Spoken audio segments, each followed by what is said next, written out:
Reka ntangire gusuhuza aho dukomeje kubana umunsi ku munsi. Reka nkomeze ngushimire wowe ukomeze gukora subscribe, wakoze share, wakoze like, wakoze comment, wakoze n'ibindi byose bisabwa kugira ngo The Gospel Show ikomeze kuba ihamenye kandi inariho. Ikindi nawe utarabikora ndagusaba gukora subscribe kugira ngo tujye dukomeza tubane ibiganiro byose tujye dukora ibyo bikugeraho. Nkwibutsa ko uyu ni Dako Umuhondo Mwigi Merike muri Bombe Diamagacho Football is always my life. Dako nta ruhago. Murabizi neza ni gahunda tumaze kumenyerana, ni gahunda ya sport. Isi umupira w'amaguru imeze gute, abakinnyi bava mu makipe bajya mu yandi, zo ni transfer.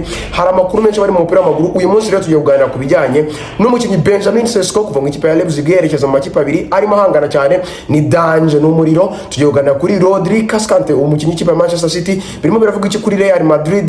Tugiye kuganira ku mukinnyi Rodrigo wo mu ikipe ya Real Madrid. Tuze gusoza no mu buntu bw'ubutips turi buze kuganiraho bw'abakinnyi bagiye bava mu makipe byamaze kurangira gusinya kwabo, ubundi tuze gusoza kino kiganiro. Ndagira ngo rero ngushimire, ndagira ngo nkwibutsa kongera gukora subscribe, ndagira ngo nkwibutsa kugenda gukora ku platform yose dukoraho bino biganiro The Gospel Show. Tuba twashyizeho ubuntu bw'uburirizi, ubuntu bw'ubushotsi, za Facebook, za Instagram, za Twitter ndetse na TikTok, hose ni The Gospel Show. Genda dufollowing ubundi dukomeza tubane. Reka tudatsinze cyane duhere mu ikipe ya Leipzig, aho arimo umukinnyi witwa Benjamin Sesko ukomeje guteza impagarara muri uyu mupira w'amaguru wo muri iyi minsi, aho uyu Benjamin Sesko w'imyaka 22 ubu ngubu akomeje guteza impagarara hagati y'amakipe abiri, Newcastle n'ikipe ya Manchester United, ariko zombi ziri mu buryo butandukanye, zombi ziri mu busabe butandukanye, kandi zombi ziri muri position zitandukanye. Ndahera ku ikipe ya Newcastle. Ni Newcastle imaze iminsi ibuze umukinnyi Hugo Ekitike, imaze iminsi iri muri saga yo kuba ishobora gutwarwa umukinnyi Alexander Isaac akajya mu ikipe ya Liverpool. Niyo mpamvu yinjiye muri iyi deal yo kuvuga ngo reka dushake ko twareba ko Benjamin Sesko twamufatisha usigaye ku isoko nk'umwata ukomeye cyane, kandi twakizera ko ari ikintu yaza kudufasha mu ikipe ya Newcastle. Iyi Newcastle rero kugeza isa ibiganiro biri byagenze neza, baraganiriye n'ikipe ya Leipzig, baraganiriye n'umukinnyi Benjamin Sesko. Ubu ngubu kano kanya iri muri position ivuga gutya, iragira iti ibintu byose bisabwa kugira ngo Benjamin Sesko yinjire mu ikipe ya Newcastle. Aka kanya muramutse muvuze ngo yes Benjamin Sesko naze mu ikipe ya Newcastle, twebwe twiteguye kwishyura ibyo mudusaba byose. Murabizi ko ari kuri miliyoni 70 cyangwa 80 n'amahanzo ya miliyoni 5 cyangwa 10 nkuko tukomeje kugenda tubibabwira hano kuri The Gospel Show.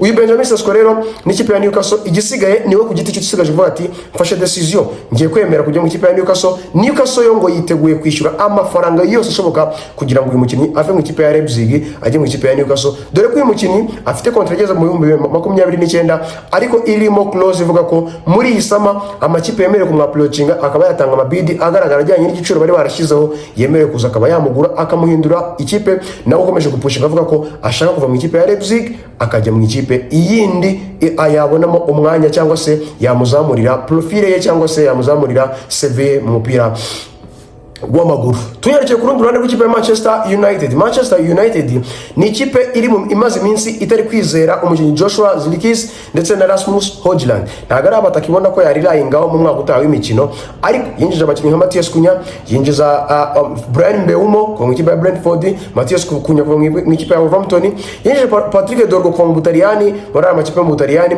Ubu aka kanya rero ikipe ya Manchester United iri gushaka umwataka hasi hejuru. Byavuzwe muri Jackson, bivuga muri Watkins. Uyu Watkins ntabwo ikipe ya Aston Villa iri kwifuza kuba yamurekura, ntiyifuza kuba yamugurisha muri iyi mercato ya sama.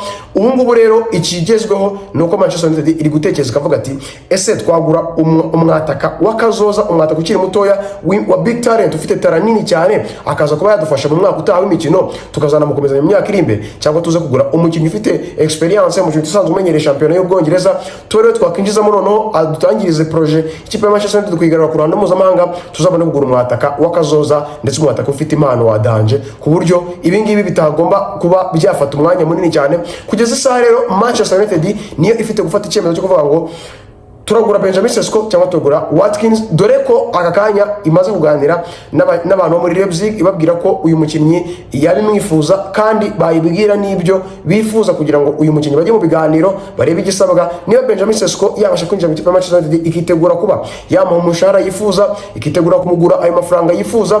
Ikindi nayo Manchester United nubwo itari bujye mu mikino y'Uburayi, ikayibonye umwataka mwiza n'uyu Benjamin Sesko akaba yabasha kujya mu ikipe itazitabira imikino y'Uburayi, ariko iri kumuha ibyo yifuza, kandi ikipe ifite izina rikomeye ku mugabane w'Uburayi. Iyo kipe ikaba yamufasha wenda kongera kugira profile nini cyane nka Benjamin Sesko, no kuba yakina umupira we mu Bwongereza muri Premier League, akava muri Ligue y'Abadage akajya muri Premier League. Rero Manchester United kano kanya birimo biravuga ko ikomeje nayo kurebera impande ivuga ati Newcastle uyu mwataketa mudutwara, ikomeje gufightinga na Newcastle, ariko iracyari mu byemezo bibiri, iracyari mu gutekereza mu rungabangabo ivuga ati ese twafata umwataka uyu nguyu ufite tara ariko ukiri mutoya utamenyera shampiyona y'Ubwongereza, ese bino bintu birakomeye ko turimo turagura abakinnyi bagomba kuza kurwanira ikipe ya Manchester United, abakinnyi bafite fighting spirit, abakinnyi bakuza bafana ikipe ya Manchester United kandi iri mu maraso bashaka kuza kuyivanaho iri habi bakayigeza ahantu heza, cyangwa turaza kwibanda kuri uyu mwataka uba usanzwe akina shampiyona y'Ubwongereza kandi ufite experience, usanzwe unamenyere kuntu ino league igenda, akaba yaza kudufasha kugira ngo tuzamure ikipe ya Manchester United tuyivana aho yagiye tuyijyane aheza twifuza kuba yajya.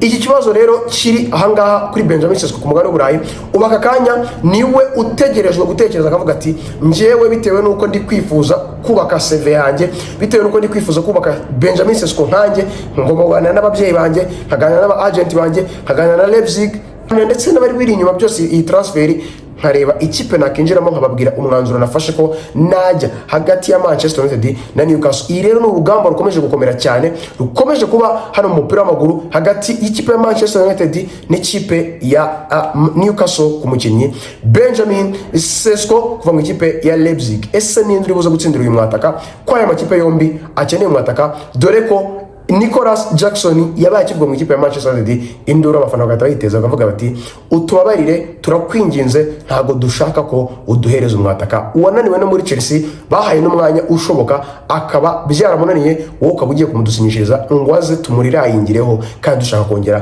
kwizura tukaba ikipe ya Manchester United. Nuko utegereza hano muri Apple tuzabagezaho uko gahunda kose zagenda imera. Murabizi ko buri saa 12 tugomba kujya tubahereza amakuru mashya kandi meza agezweho. Reka tuve mu transfer ya Benjamin Sesko twerekeze ku mukinnyi Rodri Cascante. Hari ibinyamakuru byinshi, hari amakuru menshi, hari inkuru nyinshi zimaze iminsi zivuga ko Rodri Cascante uyu nguyu atwaye Ballon d'Or mu mwaka ushize ko ikipe ya Real Madrid ikomeje kumwifuza, yifuza no kuba yamwinjizamo muri iyi sama, ariko Fabrizio Romano ukurikirana transfer cyane ubu naziri hafi cyane amaze gutangaza ko uyu nguyu Rodri Cascante ni zero muri transferi. Ubu ngubu nibwo akiva mu mvune, ubu ngubu aracyari gutekereza ku buro yagaruka muri mudu, akagaruka mu ikipe ya Manchester United ari muzima agakina umupira we, nubwo Real Madrid imwappreciatinga ikaba yemeza ko nk'umukinnyi utwaye Ballon d'Or nawe nta muntu utakizera ko yaba ari umukinnyi mwiza akina gatandatu. Ndumva nta kintu nyine kiri inyuma y'ibyo ngibyo cyavuga ko ushobora kwanga umukinnyi nka Rodri Cascante, ariko ibijyanye no gusohoka gukora transferi Fabrizio Romano aragira ati ni 0% ku mahirwe yaba hariyo kugira ngo asohoke mu ikipe ya Manchester City abe yakerekeza mu wundi muryango w'ikipe. Ubu ngubu ikintu focusinzeho ni ukuba yagaruka muri mudu akaba umukinnyi none muzima, akangira akagaruka akava mu mvune nyine akaba umukinnyi wakina sezo akayirangiza. Ikindi kandi Manchester City iri gutekereza kuba yamuha n'amasezerano mashyashya mu minsi iri imbere, ku buryo umukinnyi azajya muri position nziza yo kuba ari umukinnyi Manchester City ishaka gukoresha muri iyi projet nshyashya iri gutangira. Mwabonye ko yinjijemo abakinnyi benshi bagiye batandukanye ba Cherki, ba Tierney, ba Tijan Leaders ndetse n'abandi bagiye batandukanye ba Marmoush. Urumva ko Manchester City ni nshyashya. Guardiola waratangaje ko nyuma yo gutoza ikipe ya Manchester City abona ko nta handi yanazongera gutoza, azahita ahagarika kariyeri y'ubutoza mu mupira w'amaguru. Ubwo rero no kuvuga ngo icyo ashaka no kubanza kubakira ikipe ya Manchester City icyo bita projet nziza kugira ngo atayisiga ahantu habi, ubundi we ahita ajya kuruhuka. Bavuze ko agomba kujya kwita ku mubiri we ndetse no ku muryango we. Ubwo rero ikintu kivuga kuri Rodri Cascante nuko nta mahirwe hari yo muri iyi sama agomba gusohoka mu ikipe ya Manchester City yerekeza mu ikipe ya Real Madrid. Rodri Cascante aracyari mu ikipe ya Man City, nta nazegera ajya ni 0% gusohoka mu ikipe ya Manchester City akora transferi iyo ariyo yose. Tukira mu ikipe ya Real de Madrid noneho twavugagaho umukinnyi Rodri Cascante kwerekezayo, reka tujye no kuri Rodrigo ukina mu ikipe ya Real de Madrid. Aka kanya ubu ngubu situation ye uko nimeze. Mu minsi ishize twe twabwiye ko bari mu biganiro n'ikipe ya Real de Madrid. Real Madrid yari yatanze uburenganzira kuri umukinnyi Rodrigo kugira ngo afate icyemezo niba azagwa mu ikipe ya Real Madrid, niba azagenda. Ikindi kandi murabyuka ko mu gikombe cy'Isi Club bamusibije imikino 5 ari kuri bench. Ibyo ngibyo bikaba byaramukoze ku mutima, ariko we ku giti cye atekereza ko ikipe ya Real Madrid yakayigumyemo, ariko ibyo ayisaba akabona ntabwo bari kuyimuha. Ibyo rero byatumye Real Madrid ibona ko ari kwisaba ibirenze, ibona ko uwo mwanzuro kumuhereza ibyo asaba bigoye cyane, ifata icyemezo aravuga ati Rodrigo Cascade niwe usigaye gufata umwanzuro, nako Rodrigo niwe usigaje gufata umwanzuro, akavuga ati azagumamo hano cyangwa se azagira ahandi hantu yerekeza.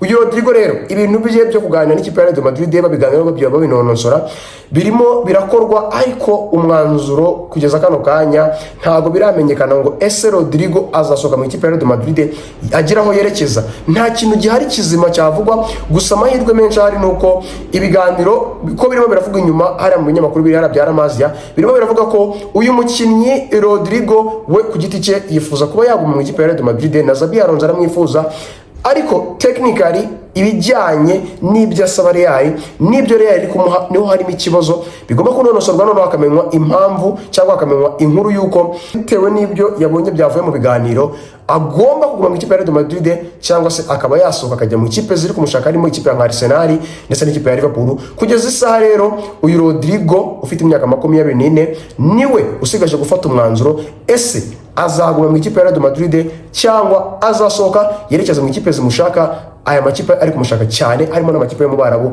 akomeje kugenda komanga. Ku myaka 24 ko sintekereza ko uyu Rodrigo Cascade yatekereza kuba yasohoka mu ikipe ya Real Madrid yerekeza mu Barabu, ahubwo wenda yajya muri Liverpool cyangwa mu ikipe ya Arsenal zirimo zimwifuza kandi zikeneye n'umukinnyi wo kuri ruriya ruhande, dore ko Liverpool yasohoye Luis Diaz wagiye mu ikipe ya Bayern, ngiye kubabwira mu kanya, ndetse no muri Arsenal bakabona ko Martinelli na Trossard ruriya ruhande rwa 11 batarubyaza umusaruro. Ayo ni amakuru rero ari muri Real Madrid, ariko reka nkomereza no ku matips nababwiye nuko kugeza isaha bidasubirwaho umukinnyi Luis Diaz kuri miliyoni 70 na miliyoni 5 z'ama add-ons, miliyoni 75 full package, amaze gusinya imyaka 4 mu ikipe ya Bayern Munich. Ikindi kandi hariho n'undi mwaka umwe wazabiyongera mu gihe babona ko ibyo bapanze cyangwa se abona ko yifuza kuba yaguma mu ikipe ya Bayern Munich. Iyo release clause nayo irimo ku mukinnyi Luis Diaz kuva mu ikipe ya Liverpool yageze mu ikipe ya Bayern Munich. No mukinnyi ufite imyaka 28 ugiye gukomereza kariyeri ye mu ikipe ya Bayern Munich.